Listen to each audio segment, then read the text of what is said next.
Toudouk au parc des écrins. Orso et Bloom ont quitté le Tyrol pour passer leurs vacances d'été dans les Hautes-Alpes, au pays de la Meije, dans le parc des écrins.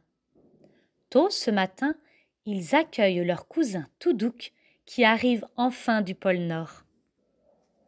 Coucou, me voilà. Le voyage a été long. Comme je suis contente de vous revoir. Nous aussi, tu nous as tellement manqué. Maintenant que tu es là, nous allons partir en randonnée, dit Orso tout excité. Et cette nuit, nous dormirons sous la tente. C'est la fête, ajoute Bloom. Heureux, main dans la main, les trois cousins rejoignent vite Papours et Mamours. Il fait beau, le paysage est splendide, la journée s'annonce très bien. Bloom, pourquoi mets-tu du dentifrice sur ton nez? Mais non, Toudouk, c'est de la crème solaire. Elle sent bon. Tu en veux? Non merci, Répond Toudouk peu convaincu. Papours lève les yeux de la carte et voit Orso, rêveur, assis dans l'herbe. Enfin, Orso, mets vite tes chaussures. Nous sommes tous prêts. Chacun a-t-il son matériel? Sac à dos, chapeau et de l'eau dans sa gourde? Oh, oui? Parfait. En route pour la montagne. Dans les prairies parsemées de fleurs, Toudouk choisit de belles marguerites, des rhododendrons, des lupins roses, des gentianes bleues et bien d'autres encore. Il souhaite offrir un joli bouquet à Mamours. Contrairement à Orso qui gambade joyeusement, Bloom est déjà fatiguée. Elle tire le bras de son papa et lui fait les yeux doux. « Ah, j'ai un point de côté. Dis mon petit Papours chéri, peux-tu me porter sur tes épaules? Tu es si mignonne. Allez, hop, grimpe et repose-toi un peu. » Les montagnards marchent d'un bon pas et gagnent les hauteurs alpines. Toudouk est émerveillé par la variété de la végétation. Oh, regarde, Papours, on dirait des étoiles. Comme elles sont belles. Ce sont des Edelweiss. Tu as raison, Toudouk. On les appelle aussi étoiles des neiges. Nous ne devons pas les cueillir, mais seulement les admirer. Ah, alors je ne peux pas les rapporter à ma maman? Non, elles sont rares. Il faut donc les laisser dans les alpages. Déçu, Toudouk retrouve son sourire quand un papillon se pose près de lui. Oh, qu'il est beau! Et c'est quoi cette bête verte sur la pierre? C'est une sauterelle. Elle ne vole pas, mais peut faire de grands bonds vers toi, répond gaiement Orso. Après un long chemin parcouru, Papours s'arrête. Voici le lac, avec une vue magnifique sur le glacier de la Meije. Après l'effort, le réconfort, alors installons-nous ici pour pique-niquer. Chacun dévore son sandwich avec appétit. Orso le gourmand a tellement rempli le sien de bonnes choses qu'il a mis des ficelles pour que rien ne tombe. Amusé, Bloom taquine son frère. « Quel appétit! Tu vas même manger les ficelles, gros glouton? » Ce sandwich, je l'ai mérité. J'ai marché depuis ce matin, et moi, personne ne m'a porté.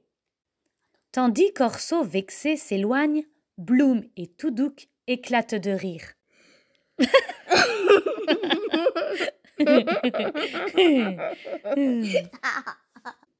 Toudouk, ennuyé, demande à sa cousine.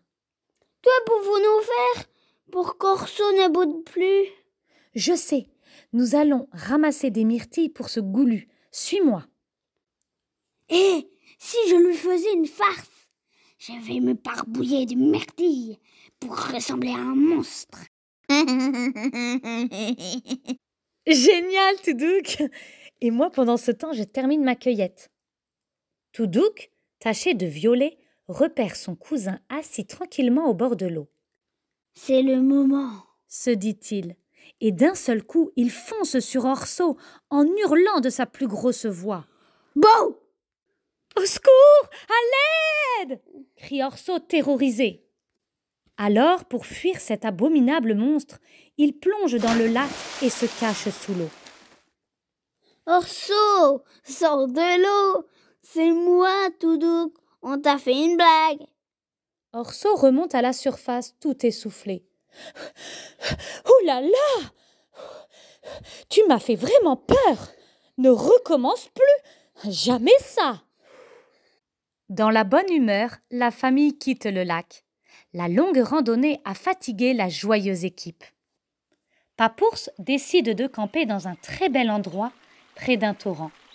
Une fois la tente montée, il s'y installe pour faire une sieste.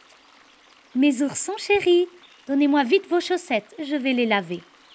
Voici du savon et des serviettes pour faire votre toilette. »« Mamours, je n'ai pas besoin de me laver puisque j'ai nagé dans le lac. »« Non, Orso, ce n'est pas suffisant. Va te frotter le museau. » Toudouk se savonne lui aussi et retrouve rapidement toute sa blancheur. Plus tard, les deux cousins construisent un barrage dans le ruisseau pendant que Bloom regarde son livre sur les fleurs des Alpes. Une fois le dîner terminé, Mamours offre de belles sucettes multicolores aux oursons. Ils se régalent en écoutant sagement des histoires racontées par Papours. Brusquement, Toudouk s'agite et rouspète. « Ah, c'est dégoûtant! Il y a plein de fourmis sur moi et sur ma sucette. Pouah! J'en ai même dans la bouche. Vilaine bestiole! » Tu t'es assis sur une fourmilière et tu écrases leur maison avec ton derrière, ricane Bloom. La lune brille dans le ciel étoilé. Tous les animaux de la montagne dorment déjà, sauf un petit campagnol qui prépare sa nuit dans la chaussure de Papours. Sous la tente, Mamours interroge Papours sur la météo. Il lève l'index et lui répond dans une langue bizarre. Seida Mund, prends ton âne et t'écoute. Seida Vol, prends ton capel et tout ratel. Cette vieille expression d'ici veut dire « Si le vent souffle d'en haut, prends ton âne et va te cacher, car il va pleuvoir. Si le vent souffle d'en bas, prends ton chapeau et ton râteau, car il fera beau. » Oh, je vais l'apprendre par cœur et la répéter au pôle Nord. Au fait, c'est quoi un âne et un râteau? Je t'expliquerai plus tard, mon petit Toudouk, car maintenant, il faut se coucher pour être en forme demain. Au lever du jour, Toudouk est réveillé par d'étranges bruits. Inquiet, il sort la tête de la tente et découvre une malheureuse marmotte qui pleure à chaudes larmes. Elle s'essuie les yeux et se mouche dans une chaussette de Papours. Pauvre marmotte, as-tu mal quelque part? C'est terrible. Je ne retrouve pas ma petite marmotte Galiote. Elle est perdue et je l'ai cherchée toute la nuit. Où peut-elle bien être?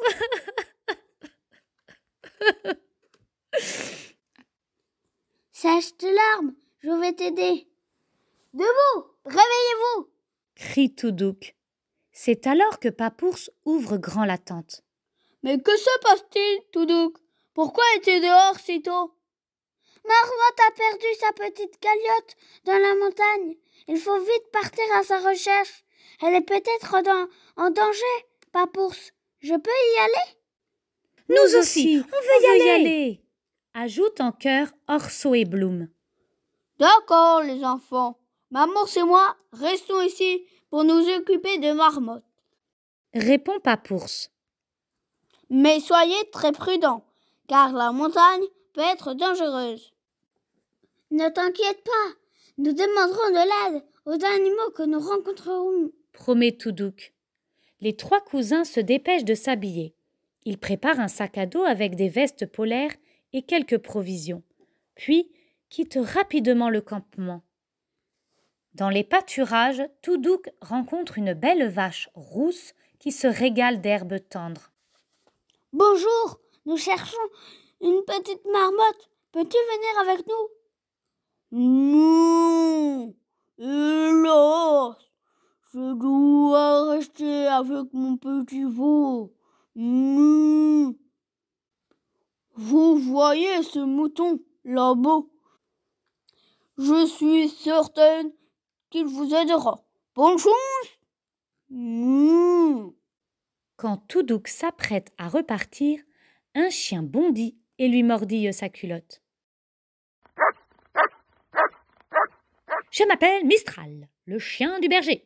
Je vous accompagne. » Mistral, suivi des oursons, accourt vers le mouton qui les accueille. « Bonjour tout le monde, j'ai tout entendu et je comprends votre agitation. Inspectons immédiatement les alpages plus élevés. » Tout le monde ne cesse d'appeler. « Ohé! Ohé! Galiote, où es-tu? Galiote, où es-tu? » Dérangé par tout ce raffut, un lapin curieux sort de son terrier. Toudouk l'informe de la disparition de Galiote et lui demande un service. « Peux-tu aller vérifier si elle ne s'est pas réfugiée dans une de vos galeries? » ?»« Compte sur moi. J'avertis tout de suite mes amis les lapins et les marmottes. Elles vont siffler pour transmettre le message dans toute la montagne. À tout à l'heure. » Merci, lapin. Plus nous serons nombreux, plus vite nous la retrouverons. Le temps passe et toujours rien. Tristement, Toudouk insiste.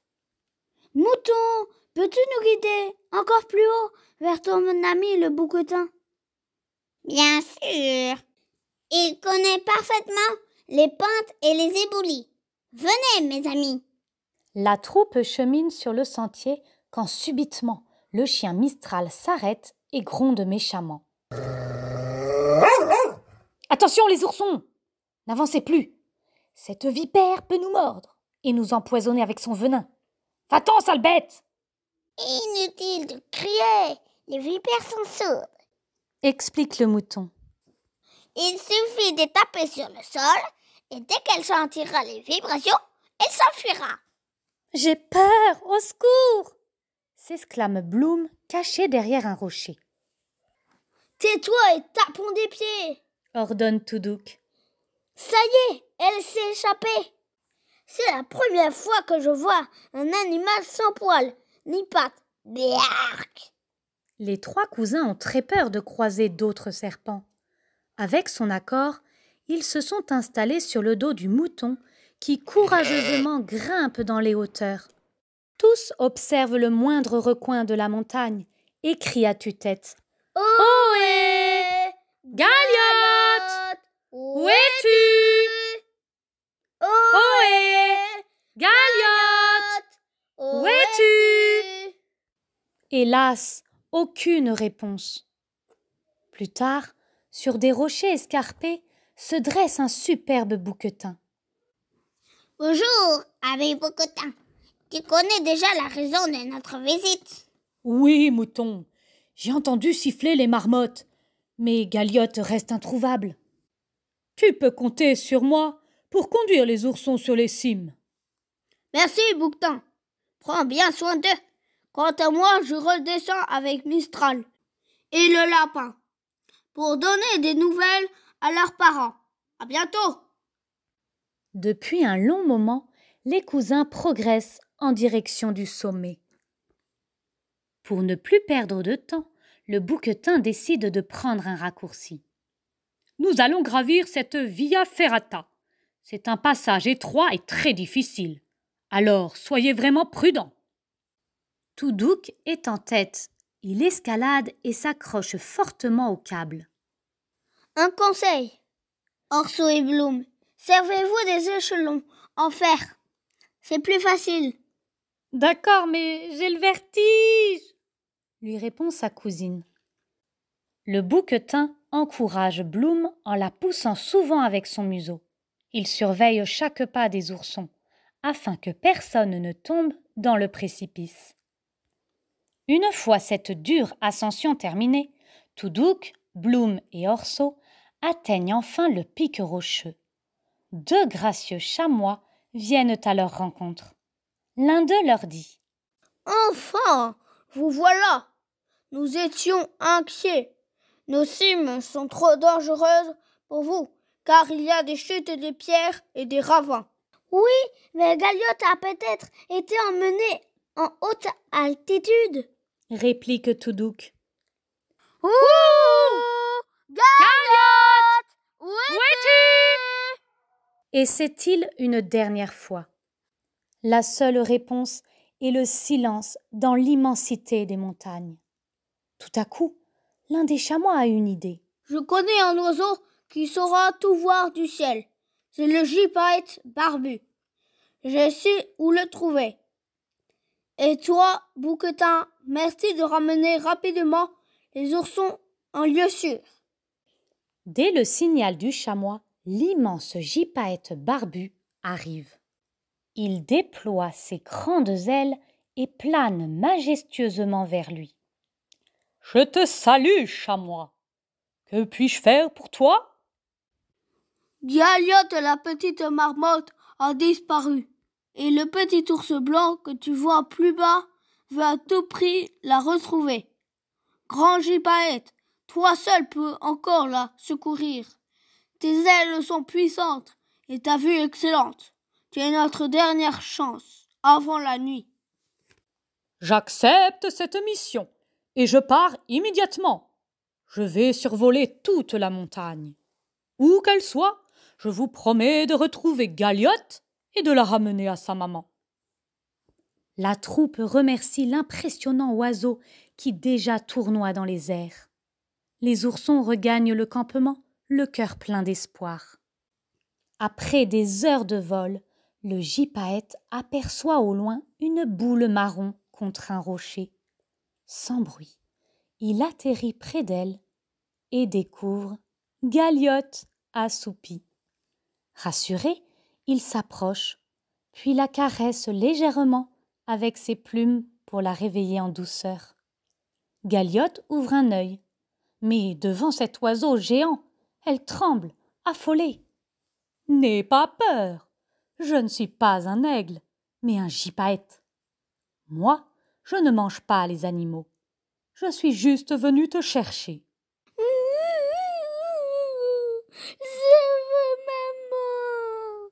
Chut. Ne pleure plus et écoute-moi. Pour revoir ta maman, je dois te prendre dans mes serres. Ne crains rien, tu seras en sécurité pendant ce baptême de l'air. Envolons-nous avant que le soleil ne se couche. De retour au village, à la nuit tombante, Marmotte et la famille ours attendent dehors, les yeux fixés vers le ciel. Le temps paraît très long. Soudain, Toudouk entend des battements d'ailes. « Regardez, le voilà! Le gypaète barbu a retrouvé Galiote. Youpi! Elle est suspendue dans les airs comme un parachute. Bravo! » C'est sous les applaudissements que le gypaète ralentit son vol et dépose délicatement Galiote dans les bras de sa maman. Soulagées, elles se font un énorme câlin. Toute la famille saute de joie, et même le chat ronronne. « Oh, merci, grand gypaète, tu as sauvé mon bébé !»« Je t'en prie, nous avons tous été solidaires. Désolé, je dois repartir annoncer la bonne nouvelle à tous les amis de la montagne. Promis, je reviendrai !» Mamours félicite les oursons pour leur courage et leur esprit d'équipe. « Rentrons au chalet. Pour fêter ces retrouvailles, je vais vous préparer des bugnes et vous goûterez aussi ma confiture de myrtille. » Les 2 marmottes se remettent de leurs émotions. Galiote, blottie contre sa maman, commence à se détendre. « Miam! C'est bugnes!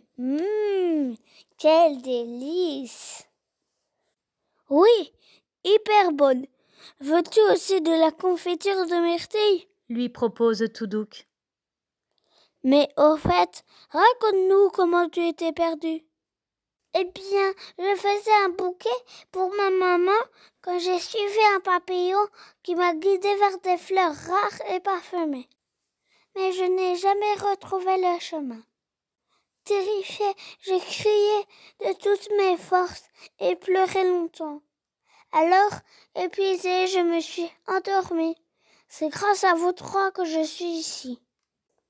Oublie vite cette mésaventure et profitons de cette formidable soirée, lui conseille sa maman en l'embrassant.